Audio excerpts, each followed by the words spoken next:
जमाने ने वो मंजर नहीं देखा, वो बिशर नामी शख्स था ना। अब हुआ क्या, अपने आप को मुसलमान कहता था, दूसरा यहूदी था, इनकी आपस में अनबन हो गई।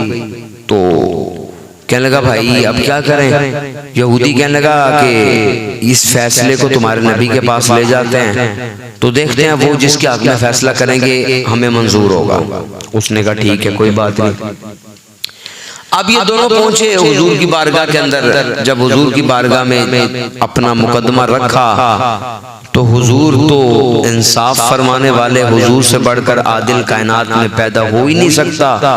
हुजूर ने ये नहीं देखा कि इसने कलमा पढ़ा हुआ है इसने नहीं पढ़ा हुआ, क्योंकि इंसाफ के तकाजे पूरे करने थे, जिसका हक बनता उसको देना था। तो हुजूर ने देखा तो यहूदी हक पर था, हुजूर ने उसके हक में फैसला कर दिया। अब ये इसने बज़ाहिर तो कलमा पढ़ा हुआ था, अपने आप को मुसलमान कहता था। जब वापस निकले ना तो कहने लगा नहीं भाई अभी मैं मुतमईन नहीं हूँ फैसले से। उसने कहा तुम्हारे नबी ने फैसला कर दिया, बात खत्म नहीं होगी। कहने लगा नहीं, हम हजरत फारूक आज़म के पास जाएंगे, उनसे फैसला करवाएंगे।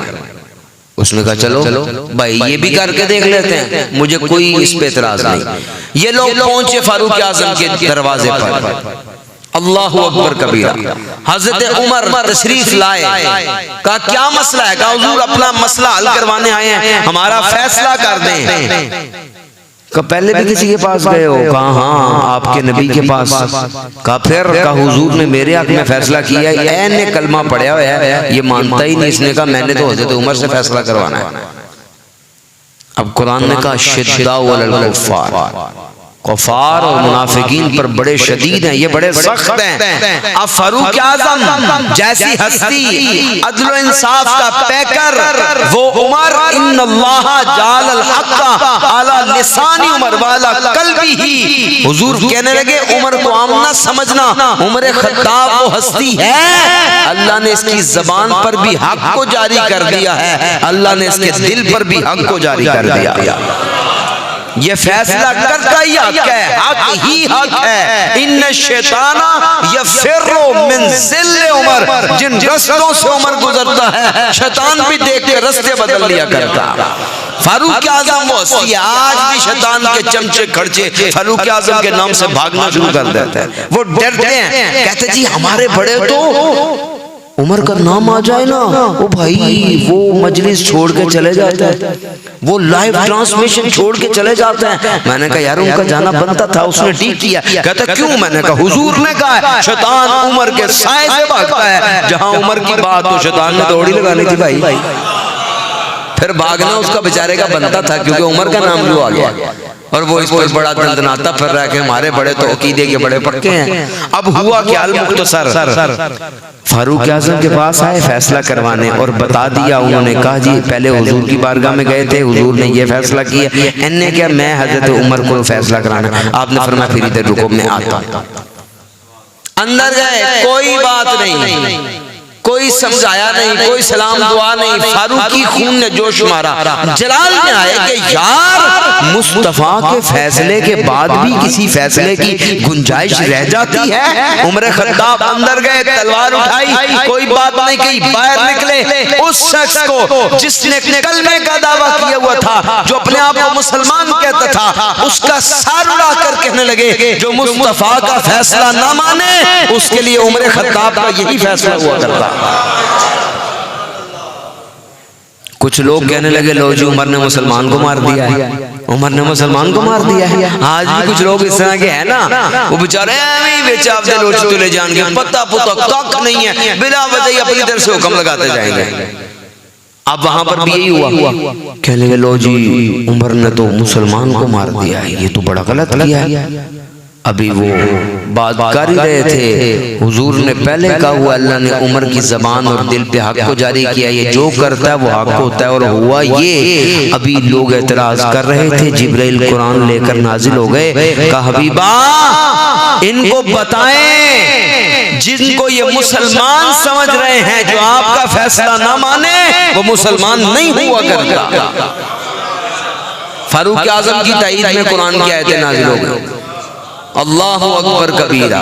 जब जब इस्लाम के ऊपर कोई भी ऐसा वक्त आया, फारूक आजम ने हमेशा जलाल के साथ उस फैसले को हल करने की बात की और आपकी ताईद पर कुरान की आयतें, 20 कुरान की आयतें ऐसी हैं। फारूक आजम जो जुमले बोलते थे ना, लोग कहते हैं उमर कौन है, आप इतना नाम क्यों लेते हैं?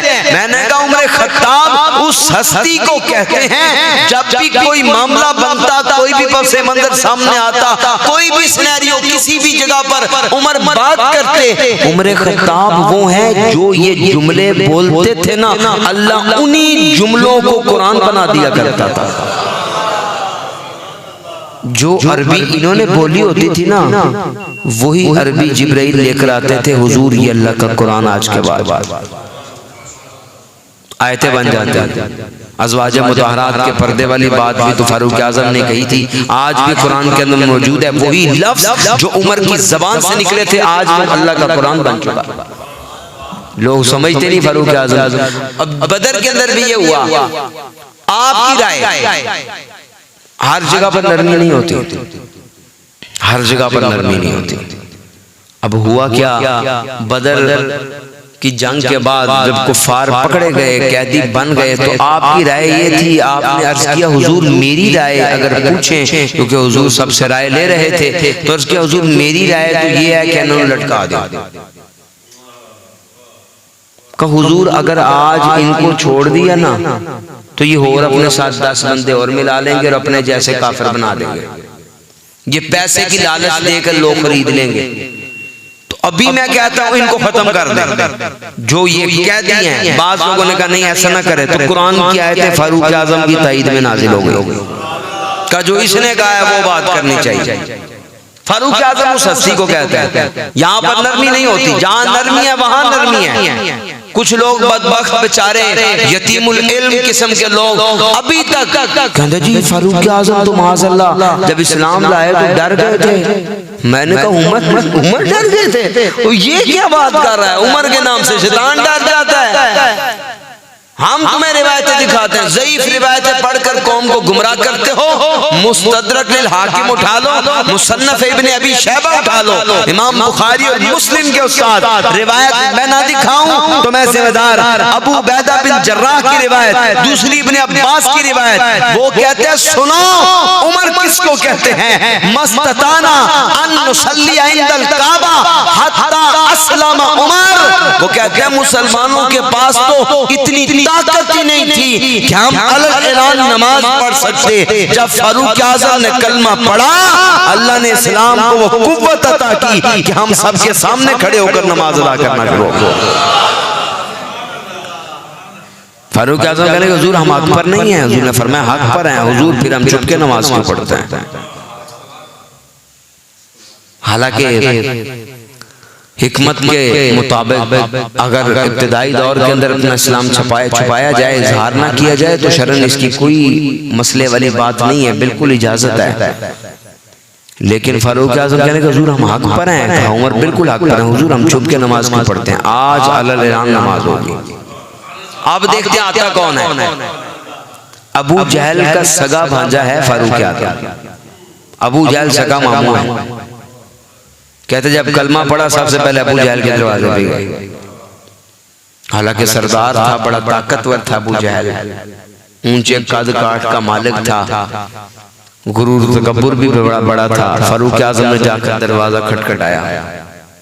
हाँ भाई मर्द का बच्चा तो बाहर आ रहा। आप कहते मेरे डर से निकला ही नहीं, अंदर से बोलता रहा, वायर ही नहीं है।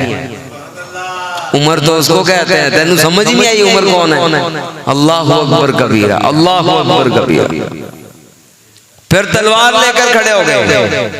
कहने भाई है कोई जिसने अपने बच्चों को यतीम करवाना हो, है कोई जिसने अपनी बीवी को बेवा करवाना हो, तो आओ मैदान के अंदर सारे नमाज पढ़े। उमर तलवार लेकर तने तनहा खड़े हैं और कुफ्फार के बानों में लर्जा बर्पा कर दिया। कहा मैं अकेला खड़ा हूँ, किसी में दम खम है, आकर उमर का मुकाबला कर ले।